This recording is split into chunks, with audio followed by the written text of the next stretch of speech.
Okay, I had to change because wearing a leotard and tights to a dance audition is no longer my truth.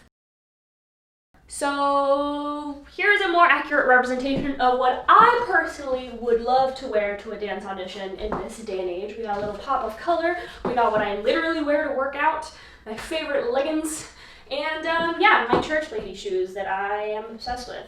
We're gonna go with that, okay? By the way, hi, my name is Aline. This is my weekly show, School to Stage, where I share everything I know about acting, singing, dancing, musical theater, and the biz. So please subscribe, hit that like button, share it with all your peoples, and yeah, let's get dancing.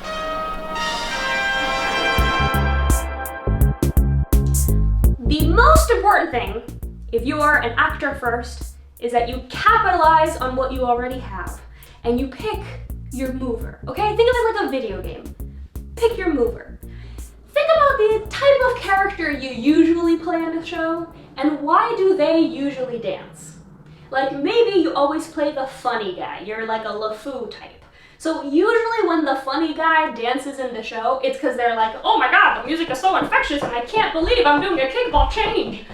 So you go with that. Or maybe you're like, usually like the, beautiful ingenue princess girl, you're like the Marias of the show, and you tend to dance because it's like the first time you've ever been allowed to dance, and like maybe you ran away from your family because you're so in love, so you do the whole combination like, oh my god, I can't believe no one's watching me and I'm allowed to dance! Or maybe you're like the hot shit of the town, you're the sexy woman, you're Sheila, and you just look around and you're like, I know I'm the sexiest person here and I don't even have to move a muscle, and everyone's just going to like see how much power I have inside me and be like so amazed. Or maybe you're like a punk emo baby, like you've played Moritz in a couple Spring Awakenings at this point, and you're just kind of like twitchy and a little weird and gangly, and you just dance like there's just too much energy inside of you and you gotta get it out, and you just go really fucking hard at everything, which is really exciting to watch even if you're not like the most coordinated person yet. If you're a tapper and you don't consider yourself a dancer, but you're a tapper, baby, you have a groove inside of you. Just imagine that your whole body is feet. If you're one of those people that is not a dancer but is weirdly flexible and can kick your face, let me tell you, that goes a long way. That goes a long ass way, so kick your damn face. Maybe you are the more sporty type and you've never danced and it really scares you to try to do all this coordination thing. Well, think about how exciting it is to watch like a big, like strong athletic person just stay really low to the ground and then kind of like put your whole core and like body weight into like every move that they give you and move through the space like an athlete, like you're a hockey player just cutting through the ice. Like that is dope to see someone with that much strength,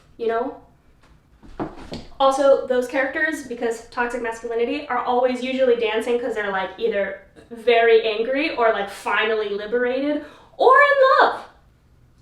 And finally, if you are a person of any gender that can dance in heels, do it. That's the most important thing. You have to capitalize on what you have, okay? So, here's the absolute great thing about musical theater dance, is that, in a way, it's all the same shapes. It's all the same jazzy shapes and variations on a 20th century jazz dance style that we are still living and loving today. So if you learn a couple of those shapes and find them and find how they look good on your body, then you are like quite a bit of the way there. It's silly, but get yourself a $9 mirror from Target and, practice and see like, oh, if I stand like this, that's really not cute, but if I stand like this, that's cute. Okay, so toes out is cute sometimes unless it's like stylized, and then you start to like get to know what fits in with your body. The first shape you need to learn is you need to learn how to bevel. Bevel 101. Are you ready? Here we go. Stand on your left foot and turn your toe out. Keep that leg straight, okay? Then take your right foot, point it, and now bend your leg and place your toe right in front of your heel, okay? Now keep your knee facing forward Keep this knee facing straight ahead. And don't go like that. Don't go like that. Keep your knee facing forward and your ankle not like that. Go whoosh. And then elongate out of it. Point your left hip away if you want a little bit of extra sass. And there you go. Now you're Robin Herder. You're done. You did it. Okay, another one. Here's a little passe moment.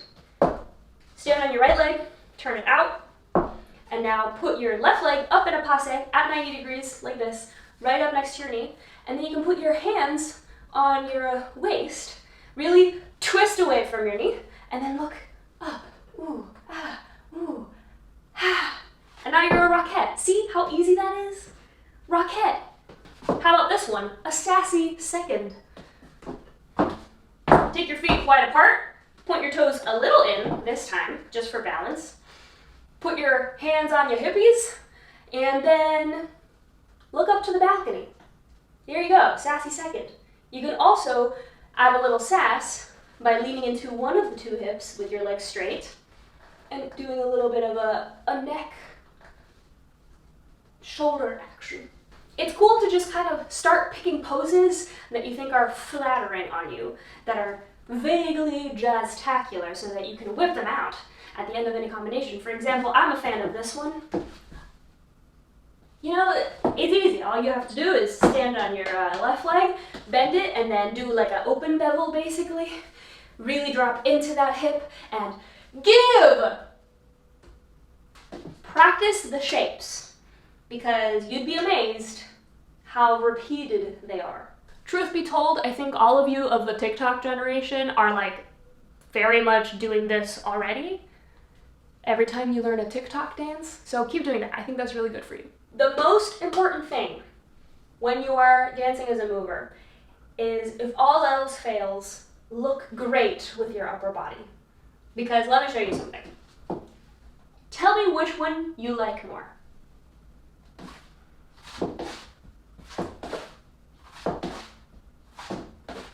Or do you like this more?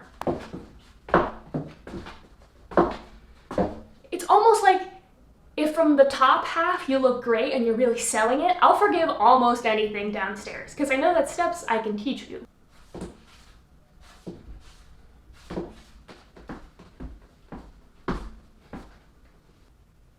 So there you go, my loves. If you're a mover and you're auditioning for a show, all you're really doing is showing that you are moldable clay and you're ready to learn. And know that if you get the show, they're not going to let you embarrass yourself. They're not going to let you do anything that would hurt you or wouldn't look good on you. And if you're auditioning for college, you are auditioning to go train. So show what you have, show your joy, show that you love to move and that you can tell a story, and that you're game. Just be game for anything, you know?